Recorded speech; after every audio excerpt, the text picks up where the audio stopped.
ومدحوينها محمد عبد الله فرماجة. محمد عبد الله فرماجة مدحوينه صاحب الله. أنا أديك صاحب الله مدة بدن نين أنجعله وناكسن باته أو نيد وناكسن. إلهي بعدتك كجعل سيء.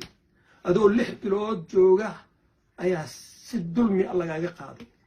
واتسكتك واتسبرتي. واتسكتك. إلهي وكو أبا الجود وكسوع لي أدول مدحوينه ومضي دميت. جيبوتي، سوماليلاند، إثيوبيا، كينيا، مال كاست الصومالي كاستو جوجا أيا لقد بلدقهي. شلا وحن أركاي مظاهرات برعة كدعي. يا إلهي محمد عبد الله فرماجة هنولاده. ومدتك إلهي بجعل يسير. لكن هدنا حالة دوائنا بميسان تا حالة داي مريس ودنك. حالة داي ودنك مريس وإنا بميسان تا. وإنا كرامة أيات قصو قشي كرامة أدوغا تكتا. وإن كرامة لقا قادين كرامة أنت لقا قادو ودن كان كرامة إن لقا قادوين وإن تفكرتها حالة هذا أي ودن كتاجمته وإن تفكرتها حالة أي ودن كتاجمته دات كني كل ده قال ما هي أما كديدن دات بدنا وحنا كجرة دولة أجنبي أسوه قامين هيان دات دولة أجنبي أي كده نيسنا هيانا كجرة دات حاجة مشاعر أخرين دات حاجة دخل الله سير dad waxaa jira lacag oo la siiyo dantooda ay ku gudanahayaan ay ku bedelanahayaan danta ummadda Soomaaliyeed waxaan ku leeyahay waxaad soo qabatay afartii sano waa dhamaatay waxaan rabaa adoo karaamo leh inaad wadanka ka tagtid the best option markaan fiirina xaaladda hadda ku jirta waan jeclaan lahaa inaad 4 sano kale aad u haysatid oo directionka ku socotid wadanka lagu sii wado waxaad fahamtay wadanka meesha laga dhisay ciidan inuu yahay ciidan baad dhistay kii aad dhistaa la burburi doona waqti baad haysataa karaama iyo sharaf wadanka uga tag waxaan kaa rajaynayaa berrito markaad baarlamaanka tagtid in aad iska dhiibtid oo tiray Soomaaliya waa soo shaqeeyay 4 sano soo shaqeeyay waxaan rabay wanaag waxaan rabay inaan wadanka dhiso aragtideedaan lahaa laakiin dad baa diiday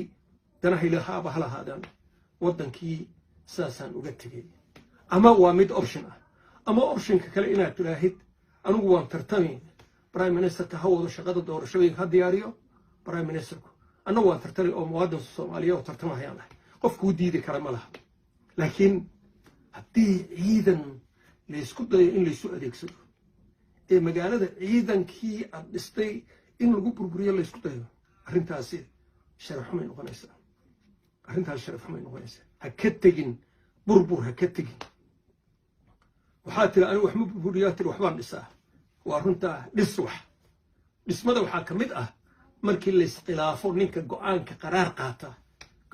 qaraar ninka qaata oo dadku dhan ayna ka filaynin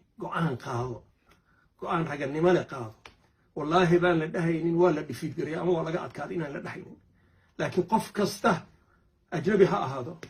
gaaladan hadda sababuleysa ha noqoto wadamadan hadda laga soo abaabay meel ha noqoto wallaahi mid kasta inaa wuxuu ku aqaan inaad deedda run aad ku haysan ka fiirso ha ku degdegin dagaal inaad gashid dagaal faa'iido ma laha magaaladaas yuusan dagaal ka dhicin legasigaaga ha ku dambaysiin dagaal ha ku dambaysiin iyo burbur iyo kala tag iyo qax waxaan kugula talinayaa iyadoo ay niyad fiican iga tahay waxaan kugula talinayaa waad arkaysaa meesha ay xaaladda marayso laazim waa inuu qof sabraa qolooyinkan waa badan yihiin waxaana laga yaabaa isku ra'yi inayna ahayn hal ra'yi ma laha laakiin adigu hal ra'yi baad leedahay ayagu waxba inayna isku raaci karin baa laga yaabaa war 2 sano ma ogolaanaa war sanad ma ogolaanaa 6 bilood ma ogolaanaa inay dhahaan inayna isku raacin karin baa laga yaabaa laakiin adigu keligaa go'aanka adaa iska leh go'aankaas waxaa laga rabaa go'aankaas in aad dhiibatid oo tiraahid anigu ummadda Soomaaliyeed dartayna dhiig uma daadinayso waddankaynagana dartay looma burburinayo hadday ahaan lahayd dantayda in loo burburiyaan anigu waan ka tegahayaa karaama iyo sharaf baad uga tegaysaa